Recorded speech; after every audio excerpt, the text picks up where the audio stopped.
રાજ્યની કુલ 136 જેટલી સરકારી કોલેજીસમાંથી 5 કોલેજને આદર્શ મહાવિદ્યાલયનું બિરુદ મળ્યું છે. જૂનાગઢની બહાઉદ્દીન વિનયન કોલેજ તેમજ બહાઉદ્દીન વિજ્ઞાન કોલેજનો પણ આદર્શ મહાવિદ્યાલયમાં સમાવેશ થયો છે. સરકાર દ્વારા આ બંને સંસ્થાના વિકાસ માટે તેમજ પ્રોત્સાહન પૂરું પાડવા માટે ₹3 કરોડની માતબર રકમની ગ્રાન્ટ પણ આપવામાં આવી છે. કોલેજના પ્રિન્સિપાલે જણાવ્યું હતું કે પ્રથમ તો આદર્શ મહાવિદ્યાલયનું બિરુદ મળવું એ ખુશીની વાત છે. આવનાર ભવિષ્યમાં વિદ્યાર્થીઓ માટે સ્માર્ટ લાઇબ્રેરી, સ્માર્ટ ક્લાસરૂમ તેમજ અદ્યતન સુવિધાયુક્ત કોલેજમાં આદર્શ વાતાવરણ પૂરું પાડવામાં આવશે. આજે 123 વર્ષ જેટલા સમય પછી પણ આ પરંપરા હજી ઉજ્જવળ રીતે ચાલુ છે. આપ જાણો છો તેમ અહીંયા ઝવેરચંદ મેઘાણી અને ધૂમકેતુ જેવા મહાનુભાવો પણ ભણી ગયા છે. અહીં 1983માં વ્યવસ્થાના ભાગરૂપે બહાઉદ્દીન કોલેજના 2 વિભાગ કરી અને બહાઉદ્દીન વિનયન કોલેજ અને બહાઉદ્દીન વિજ્ઞાન કોલેજ એવા નામાધિકરણ સાથે આ બંને ભગીની સંસ્થાઓ શરૂ છે.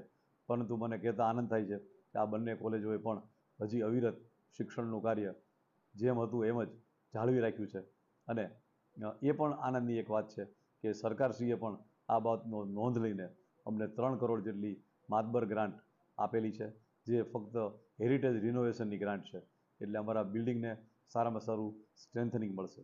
આદર્શ મહાવિદ્યાલય તરીકે આપણી જે પસંદગી થઈ છે એ ગુજરાતની ગવર્મેન્ટ કોલેજીસમાં 136 કોલેજોમાંથી 5 કોલેજોની પસંદગી કરવામાં આવેલી છે.